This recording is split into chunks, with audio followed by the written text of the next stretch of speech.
Hello, I'm Lucy Brazier. I'm the CEO of March and Publishing, and we publish Executive Secretary magazine. On the 19th and 20th of June 2020, we broadcast our very first virtual conference, Executive Secretary Live Global. We had over 550 attendees from 27 countries who took part in 48 hours of continual personal development. As part of that programme, we broadcast a panel discussion. It was a panel discussion that was brought to me as an idea by John Shaw, the former EA to the CEO of the Bill and Melinda Gates Foundation.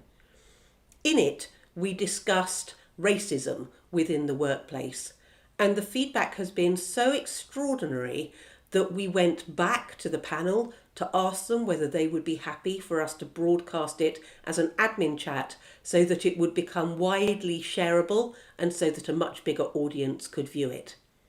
I'm going to leave it to John Shaw to introduce it properly. Hi, everyone, and thanks for joining me today. There are so many people that are afraid to discuss the topic of racism because it makes them feel uncomfortable. What I'll say to that is it's okay to be uncomfortable. What I'll ask of you is to please sit and listen to this roundtable discussion with an open mind and take the knowledge that you learned today and try to grow from it. Try to walk in these ladies' shoes to understand the pain that they have to feel every day that they walk into a building or in the world around us. Many of my white friends and colleagues have asked me what they should do and how they should approach this topic.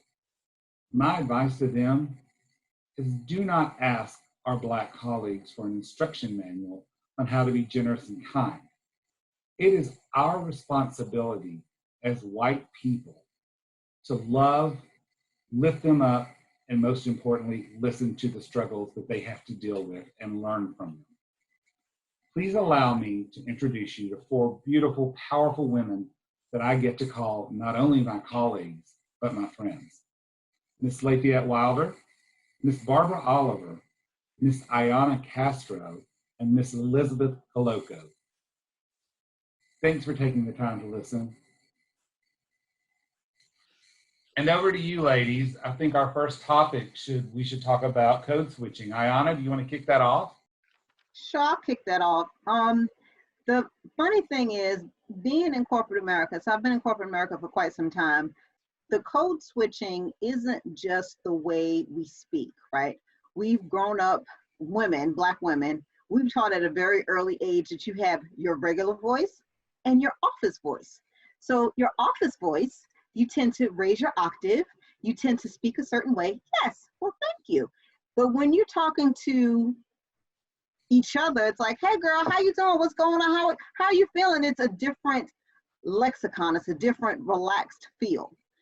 The problem that Black women have to deal with every single day is that we code switch throughout the day. We don't just code switch with people of different races. We code switch with different levels within the organization. We have to code switch with the way we dress. So where it might be a dress down casual Friday, I very well cannot come in there with ripped jeans and a t-shirt. I still have to look somewhat professional. So I may have a t-shirt on and some jeans, but I still have my accessories on, and my hair is done a certain way, and my face is still with makeup on. And it's not just how I present myself to others, it's how I instruct others to present themselves to others. So we kind of give each other the head like, don't go in there and embarrass me.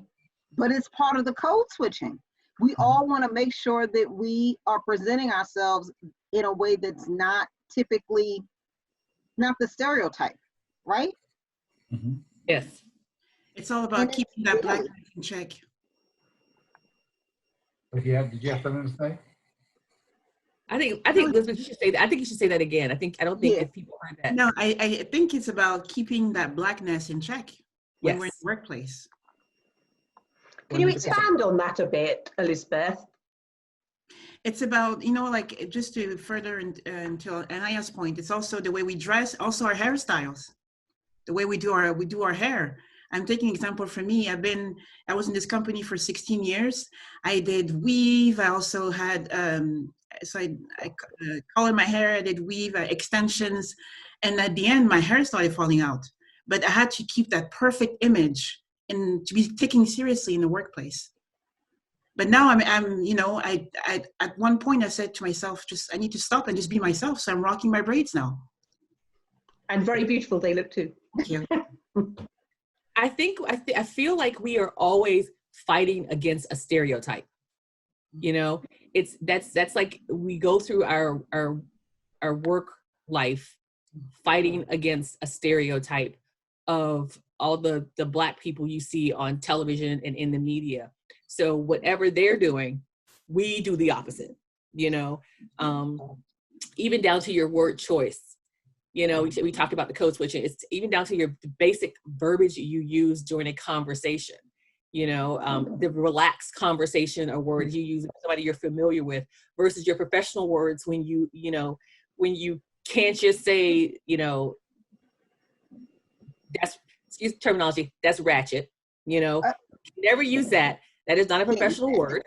That is not, it's all, that's unfortunate. That is, you know, you have to choose your verbiage correctly, you know, and it's, like I said, we are always fighting against that image that the media puts out there about Black women and Black people. I agree with you, Lacey.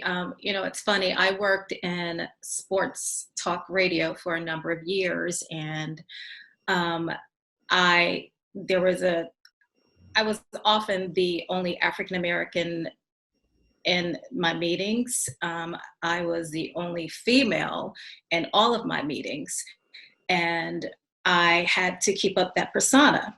But when I would go in to do voiceovers, I was often told by the producer, "Can you sound a little more," and I would say ethnic.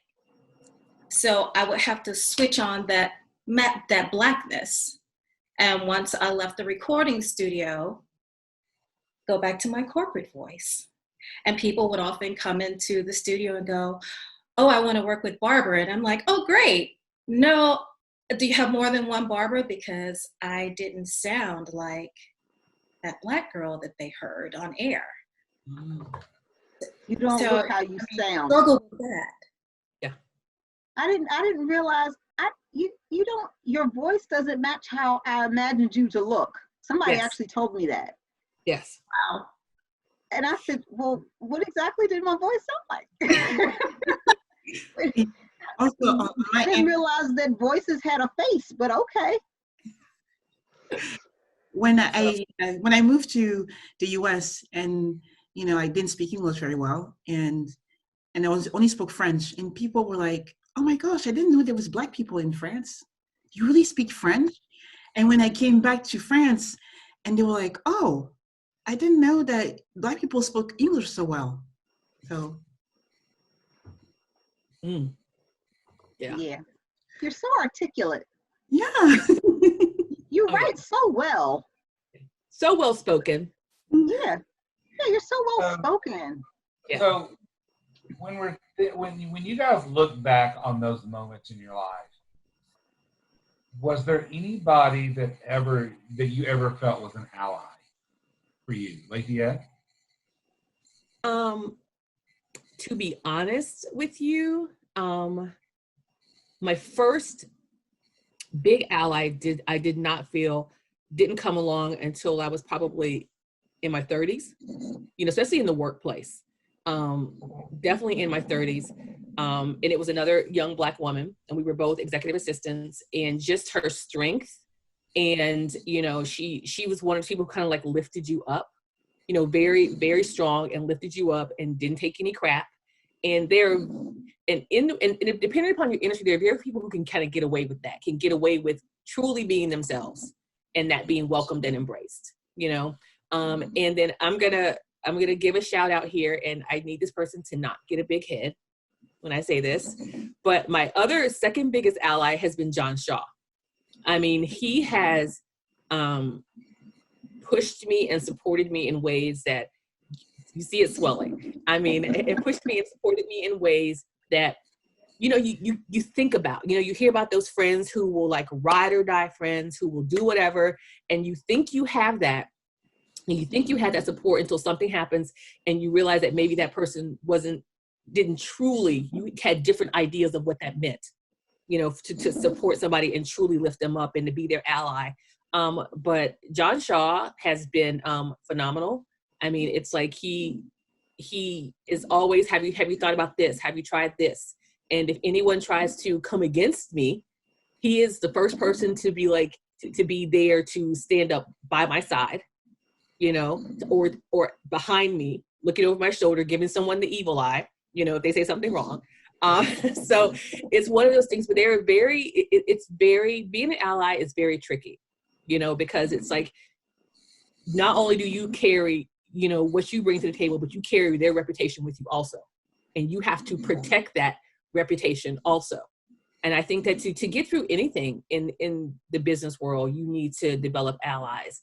And I feel for Black women, and I've heard this before. It's like for Black women, though, it's a challenge because in order for I feel like our allies to be truly effective, we have to have allies who are a few steps ahead of us. You know, not on our same level is great, but we're both struggling together, that's great also. But it seems that Black women always have to get confirmation. And Ayanna said this, it's like you have to have allies who are a couple steps ahead of you to be validated in the workplace. Where I feel like there are many other groups, that's not even a question. Validation is not even a question. You know, it's they don't get second guessed like Black women do. And especially when you're in a support role. It's something about being in a support role that your opinion or your work has to be validated by someone else. It's almost like you're not trusted to be the subject matter expert. Regardless of how much, it doesn't matter how many degrees, certifications, education, you know, your experience, your work experience, it's almost as if we couldn't possibly be smart enough to have come up with that solution. Right. You know, you must have heard that from someplace else. No, actually, when you heard it in the meeting just a minute ago, it's because they had a pre-meeting with me 15 minutes ago. So it is the constant battle of people stealing your ideas and presenting it and not giving you credit. You know, that's the other part. My biggest issue with allies is that I've never had an ally other than someone who they actually had to see my work. Like they saw my work and saw it for what it was, and they spoke up and said, you know, she really is performing at this level. Mm-hmm. It wasn't, I didn't reach out to find a mentor, and I know that might be on me, like I probably should have at some point, but I was in a support role for a very long time. You know, my first job out of college, I was a social worker. So I went from being a social worker to an office manager to being an executive assistant because I thought it was easy. And, you know, along the way, my role has evolved into this project management, employee engagement type piece. But all of the information, the knowledge, with all that stuff has been self-taught, self-gained, because I reached out to people not within my company, but outside of my company to help and assist. I can say this, and this is, you know, nothing to swell heads, but Lucy Brazier is a huge proponent of pushing people forward and out of their comfort zone. I can tell you, she's asked me to do some things, and I'm like, what? You want me? I'm so with you on that. You want me to do what? Oh my God. Lucy will push you clean out, smooth out your comfort level. And you're just sitting there like, well, if Lucy believes it, well, then I'm going to believe it too, because she needs something. And that has been a huge push and encouragement for me over the last couple of years. But Lucy doesn't even work in the industry I'm in. You know what I mean? But it's the outside. Sometimes you have to find allies from the outside of your workplace to help propel you in different places. Wow. Well, let me ask you this question then. I mean, since you say talking about allies, do you feel like that's your work, that in order for you to gain an ally within your organization, they've had to see you do the work, the whole process? You know, I think a lot of people when you go into a meeting, they have an idea or they come up with something, and just on that word, they're believed in the sense of, maybe for Black women, that it's like, or Black people, someone has had to see the whole process to know that you've done it from start to finish, and there was no one helping you in between, or even if there was, you were still the person spearheading that for it still to be validated, even for that ally. Yes, absolutely. They needed to see it from point A to point B, and part of it is, like you say, you carry your reputation and theirs as well. So when they're speaking my name in rooms that I'm not in, they need to be able to stand, flat-footed and be like, and give solid examples. Like, no, she actually worked on this. She actually managed this. She actually manages, multiple cross-functional teams across the organization. They need to be able to speak to that. So I think a lot of times allies do need to see that the proof is in the pudding, and that you're actually doing what it is that you say that you can do. Because people talk a good game, but people need to see it. Lizebeth, I just called you Lizebeth. Sorry, Lizebeth. From your perspective in the international community, talk to us about allies.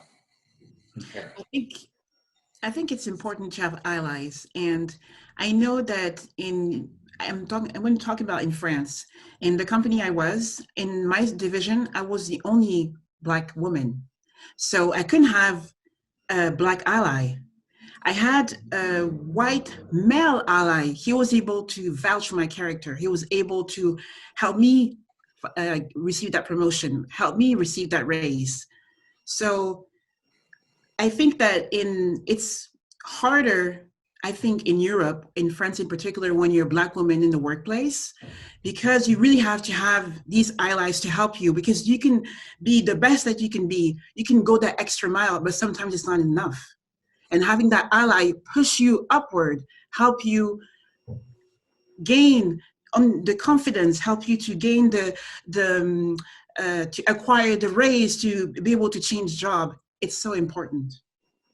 Barbara, what are your thoughts? Can I ask a quick question though from Lizebeth, since she is speaking from an international perspective?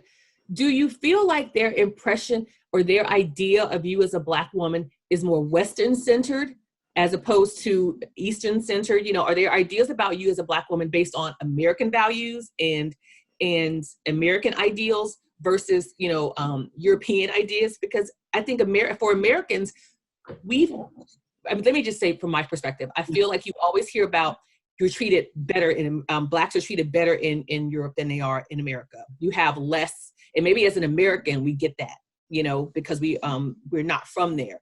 But do you feel like their idea of Black women in Europe is based upon Western interpretations? No, I would say that the idea of a Black woman is more based on the African woman from Africa. For them, it's like African women, they don't know, they're not educated. They only, sometimes I even heard that many times, they only marry white men for money. I heard that several times. So it's not, I would definitely say for them, it's more about the African idea of the African woman that they have, and not from based. But in my situation, it was different because I was born in Paris and I was raised in Fremont, California. My dad is American, so I had the American mindset. So when I came back to France, to me, they were like, oh, first you speak English very well. I was, in my company, I was one of the few ones that was fluent in English. So that gave me a little bit more than other people. And I had more of an American mindset. So they were coming at me like, oh, you're different, like the African woman that we meet all the time.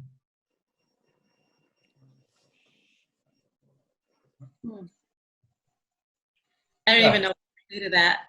It's like, wow.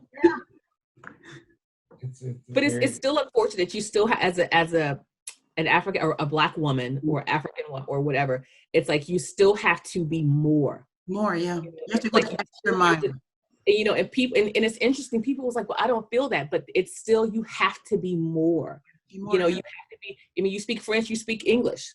Yes. Very. I'm learning the German and Mandarin Chinese. So, but I have to always have for in my entire work career, you know, I can be doing the same job as another admin professional, but I will get paid less. I would not be considered. I'll have to always go that extra mile. And that's then you're still not guaranteed. Even when you go the extra mile, you're still not guaranteed. Exactly. You're still not guaranteed. So let's rewind a minute, guys, or ladies, I'm sorry, you guys, and revisit, Lafayette, where you mentioned more. Can we talk about the level of discrimination that happens with Black men and Black women? You want to take that one first? You want me to start? I'll take a breath. Let's all take a breath, okay? Okay, so I will say that in a professional setting, Black men, women are held to a higher standard, and the expectation is that we must have more. So it's not enough to have a bachelor's. You need to have a bachelor's and a master's. You need to have a bachelor's and or additional professional certifications. You can't just have on a dress.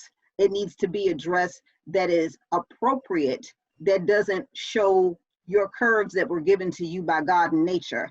You can wear heels, but they shouldn't look whorish. You can wear a suit, but you better make sure that the suit is custom made, because ill-fitting suits on Black men make them look like little boys. You have to make sure that you use the proper, we talk about the code switching.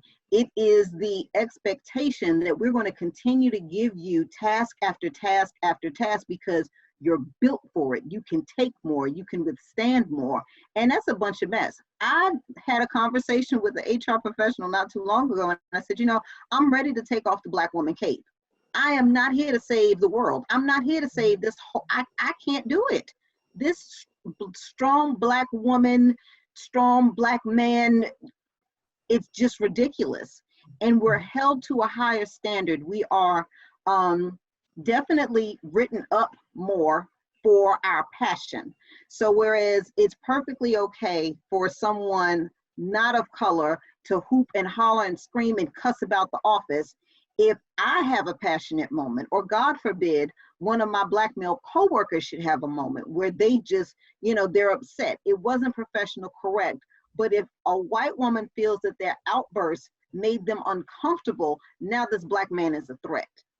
Doesn't matter if this man has been with the company for X amount of years and has performed above and beyond his peers. In that moment, she felt threatened, and therefore this man's job is now on the line. It's that type of unexpected level of expectation that is just, it's just unrealistic.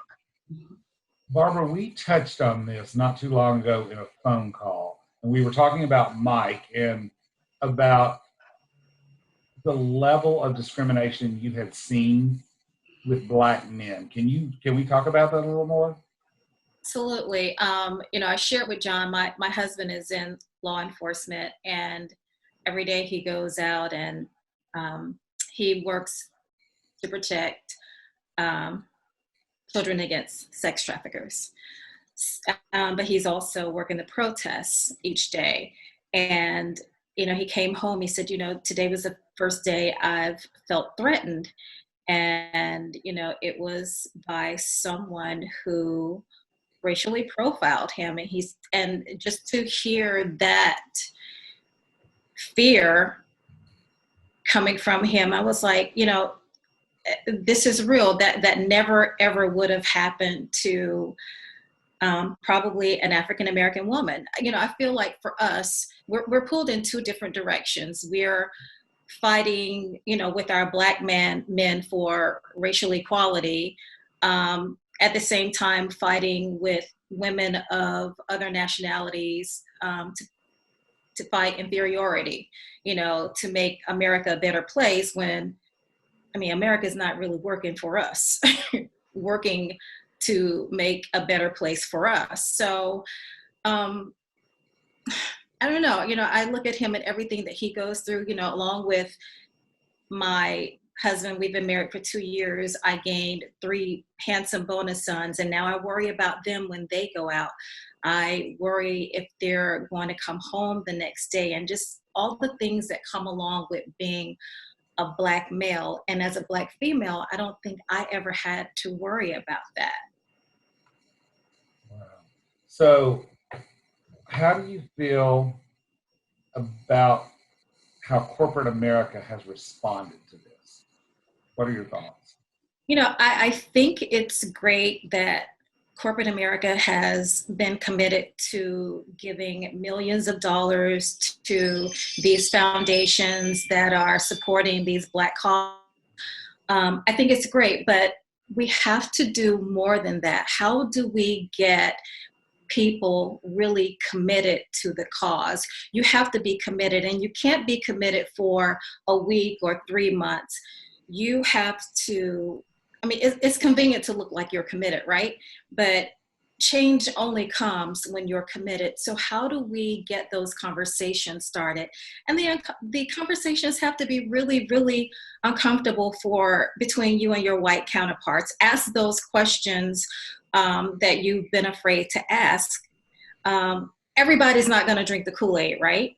But we have to start somewhere, and maybe start identifying minority women and get them in leadership roles, because until we have more minority women in leadership roles, things aren't going to change for other Black women. Yeah. Lizebeth? I'm happy that I recently I got a new role, and I'm in a new company now for a few months, and I was so surprised about the way they responded to what's happening. This morning we received an email from our CEO and from our the HR, and they were giving us tips. Like, they even give us links to articles that we can read on the subject. There was a great article on the Time on check in on your Black employees now. They also were talking about ways that we can donate. The company is also going to donate. And we have an internal group for Black women, Black men, Black employees. And they were encouraging other employees of other races to also join the group. So there are some companies that are doing some really great stuff out there.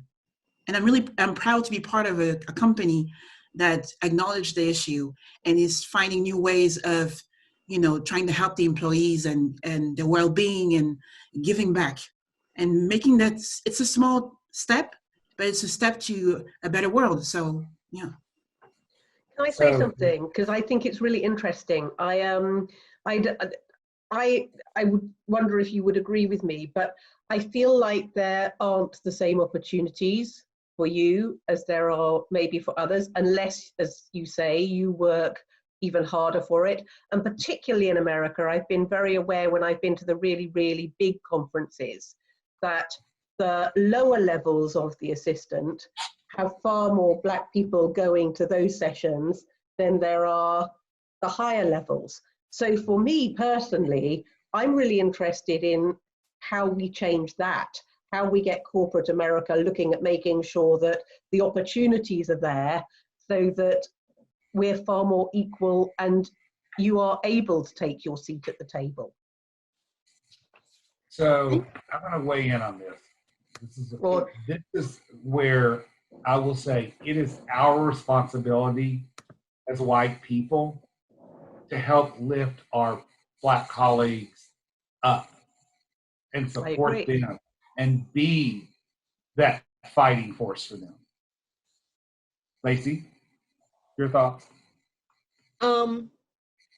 First, let me say, I think it's interesting how I thought Turner was doing a great job before all this started and everything. But it's interesting how our merger with AT&T, I feel like, has opened up so many more doors for us as employees.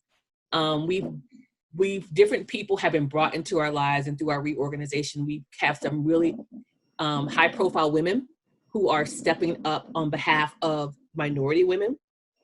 And it's exciting to see. I also feel like I'm just going to be rambling all over the place because you guys said so much great stuff. And I also want to say, we talk about those conversations within our organization.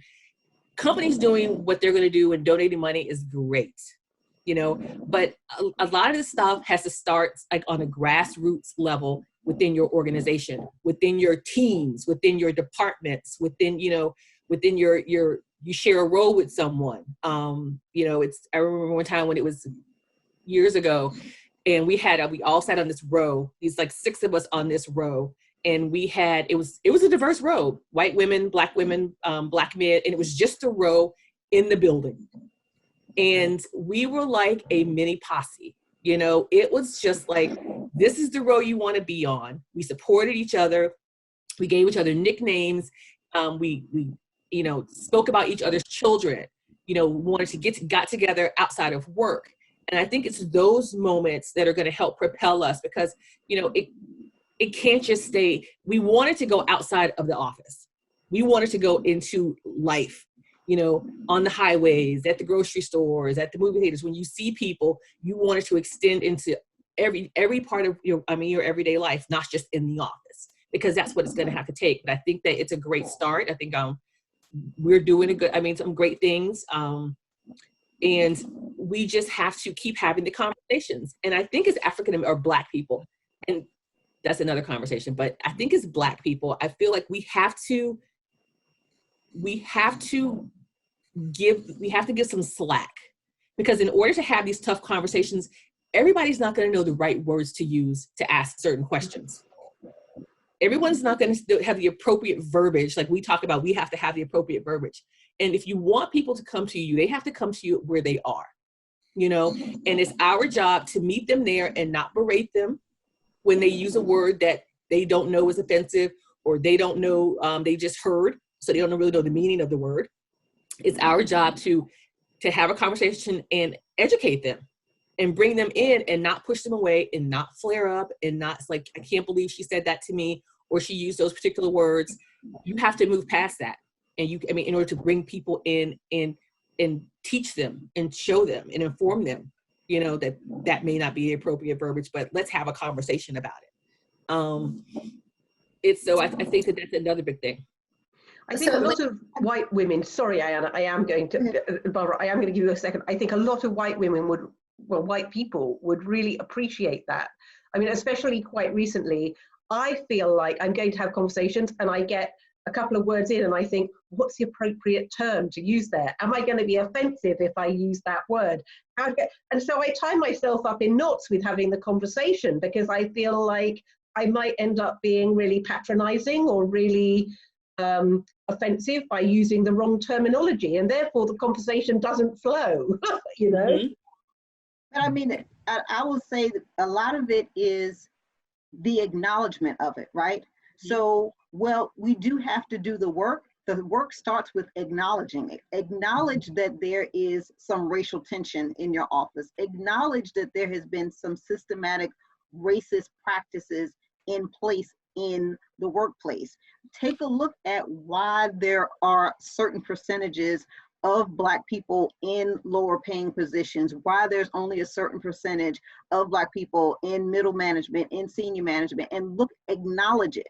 Because until we actually say, you know what, there is actually a problem, we'll continue to have these surface level conversations instead of the deeper conversations that are needed in order to make the change. Some of the corporations that I've seen that have made statements and donations, I'm sitting there and I'm saying, that's great. I would like to see a picture of what your board of directors looks like. I'd like to see what your executive staff looks like. What is the makeup of your executive staff in comparison to white male, men of color, women of color? Like what is the makeup of that? Because that's where the real change actually happens. So until they recognize the value that is brought in by having a diverse leadership team, it won't trickle down. And the same behaviors continue to perpetuate. There's, outliers out there willing to have these conversations, but the acknowledgement has to be made. Like, you know what? We are not perfect. We are not whole and we're broken, and we need to pull together to get this conversation. And it's not going to be pretty. You know, Yeah. somebody might get mad and flip a chair. You know, somebody might start crying and boo-hooing. It's not going to be pretty, but it's necessary. Right. It's necessary. Mm-hmm. Absolutely. There is definitely an eruption of consciousness happening. Mm-hmm. You know, I was so surprised. I've been like sitting up late at night watching YouTube. Don't ask me why, but I have come across and like on my Insta, just been watching things, and I have been moved by some of the people who have recorded videos saying, white people saying and professing that and acknowledging the fact that they have thought this way. And I was reading an article and this guy was like, I'm a racist. He's like, even when I don't intend to be a racist, I am a racist because I benefit. I go along with these things. But that's the first step, you know, and being open. You know, it's one thing to admit, yeah, I'm a racist, but are you okay with being a racist? If you're okay with it, you know, it's like, you know, it's, well, nothing I can do, you know, it's like, well, right. But wanting to be informed, wanting to be, and not even a better human being, because I hate to use those kind of terminologies, like, you know, when you've been brought up this way, it's all you know, kind of thing. But like you said, acknowledging it, but just wanting more, wanting, you know, that knowledge and that diversity in your life, you know? Yeah, as somebody who grew up in New York, I thrive off of diversity. Like, that is my zhuzh. I grew up in an apartment next to a Russian scientist, you know, who moved from Russia. He had to escape Russia. And, you know, I remember his kids and my brother and I playing in the hallway, and down the hallway was a Puerto Rican family, and up 2 doors from that was an Italian family. So I thrive on diversity because I know the different threads of thought that can come from that are not my own. Like, it's fine. You can pat yourself on, oh, I'm really smart. Okay, you're smart, but you're not that smart, because you realize what you don't know when you talk to somebody who doesn't have the same background as you. And then you grow from that. Right. Yeah. So, ladies, we are running out of time. And so we're going to have a quick fire round. What's next? Do we get prizes? That can be discussed after. What I would really like, if we're doing a quick fire round here, is for each of you to give me a word of advice to give maybe younger Black workers in the administrative profession advice as to how they're going to get ahead. And then after that, I would love it if each of you would give a word of advice for a workplace as to how they can start to balance this slightly. So can I come to Lafayette first? Okay. I would say for the young person, young EA professional, don't settle. Yeah. You know, don't settle, and don't be a slave to the dollar.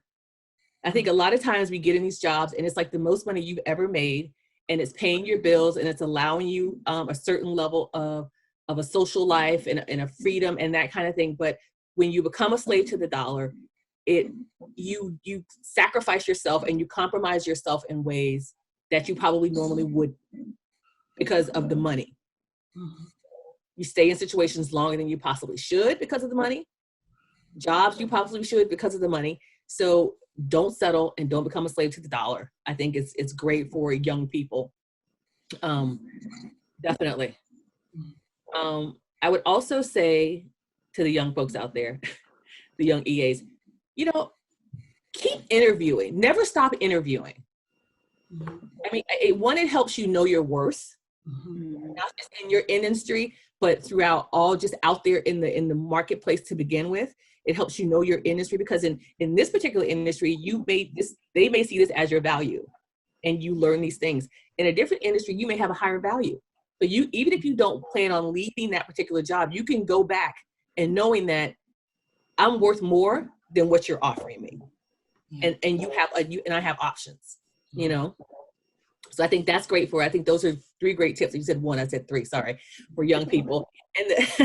And the second thing was for, what was the second thing? I'm sorry.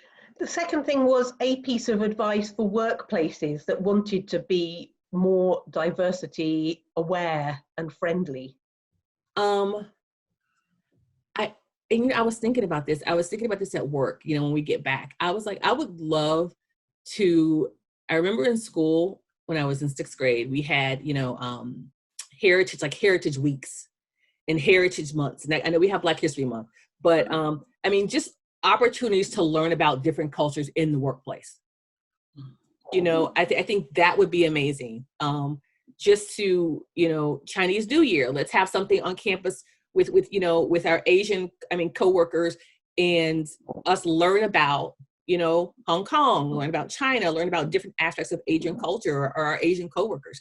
I think those would be great, opportunities or missed opportunities that we aren't taking advantage of. I'm tired of learning about Excel spreadsheets. I want to learn about, other people within my organization. I want to learn more about them. So maybe some things like that I think would be great. And if anything else, there has to be some kind of, I feel like I want people, your title does not define you. And just because we're executive assistants, I feel like we're the low people on the totem pole a lot of times. In a lot of organizations, we're expendable, we're invisible, and us being Black women is like a double whammy or triple whammy. That titles should not define you in your workplace. We have this hierarchical standard, but we're still people. Mm-hmm. For sure. That's all I got. Barbara, do you want to go next? Sure. For the young EAs, I would say have a voice. Don't be afraid of being viewed as intimidating, because often the smarter we are, the more we have to say, the more intimidating we appear. So have a voice, find your voice, speak out. For corporate America, I would say get your people more engaged, get them to read and learn about racism, listen to what your coworkers have to say and how they're feeling, connect with them. And for our leaders, use your power and your platform and take action. Wonderful. Lizebeth? I would say know your worth. I think it's really important. For a very long time, I was in a situation where I was a victim of racism, and I didn't know my worth. So I accepted a lot of things that I shouldn't have accepted. So I would definitely say know your worth and learn how to say no. And what happened before I got this new job, I was offered another position where I was downgraded, and for the first time in 16 years, I said, you know what? No, I know my worth, and I know I'm worth more, and I will find a company where I will be able to put all the knowledge that I've acquired in the last 16 years for a better cause. And you did. Yes, and what I would say for corporate America is to pave the way for others, to include more diversity in the workplace. So those would be my two. Thank you, Lizebeth. And Ayanna, last but by no means least. So my advice to the younger admin professionals would to be never, ever, ever stop learning and push yourself beyond those situations that get out of your comfort zone. And we get comfortable with being, I'm just going to go ahead and I'll schedule this meeting, I'll do this PowerPoint, but we don't push ourselves to learn more. So find the person who's going to give you a stretch goal. Give yourself at least 3 stretch goals a year, goals that you're going to sit there and be terrified to do, but go ahead and set them for yourself anyway. For corporate America, I would say acknowledge what's going on and learn to speak from a voice of empathy and not necessarily sympathy. Empathy goes a long way because empathy says, I see you. I see you for who you are. Sympathy is like, oh, I feel how you, Empathy means I see what's going on. And when you speak from that level, when leaders speak from a level of empathy, it is translated into greater employee engagement. It's translated into a better corporate environment. And when employees feel that they're valued and that their leaders are empathetic to how they feel, they then become these great ambassadors. You get free exposure and free marketing from all of these employees that are saying, you know, my company hit the nail on the head. They got this right. So I would encourage companies to ensure that they're on the right side of history, because if nothing else, this particular situation has shown that it will not go back to status quo and it will not go back to normal. And it has been a shift in mindsets for everybody. This has just been wonderful and so informative. Thank you, ladies, for taking the time to come and join us. Thank you, John, for pulling everybody together and for insisting we had this conversation, because I just think it's been so eye-opening and our viewers are going to find it really, really useful. Thanks, everybody. Great job. Thank you. Thank you.